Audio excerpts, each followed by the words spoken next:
Although most of us have a soft spot in our hearts for vintage and veteran cars, it can't be denied that there's a certain smugness in our attitude when we compare some of these noisy and rather messy old contraptions with the smooth-running cars of today. But one old car that certainly defies the general description is the 1912 Baker, because this model was an electric brougham and noiseless.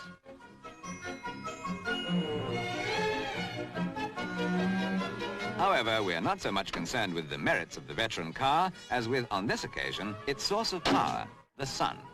For this is the world's first solar car, powered by a 10,000-cell panel on the roof, brought over from the United States by scientist and pioneer in this sphere, Dr. Charles Escoffery, to illustrate the potential of solar energy. The silicon cells convert heat into electric power, which is then stored in the car's batteries, and with the present roof panel, it takes between 8 and 10 hours of sunlight to provide enough power for an hour's driving at 20 miles an hour.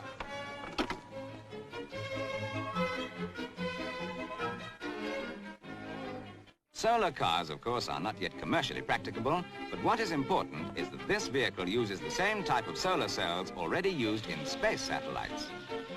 This model train set is another illustration of their adaptability.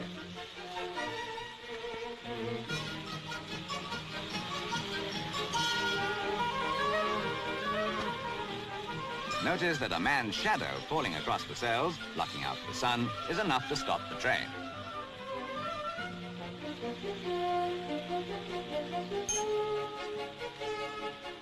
It's a significant point that every day as much energy falls on the Earth from the sun as has been used in the whole history of our civilization. And remember, eventually, the Earth's natural resources for power, coal, oil, and uranium for atomic energy will be exhausted. Meanwhile, the scientists gain useful knowledge from gadgets like this walkie-talkie. Unfortunately, in Britain, we have one big handicap: no sun.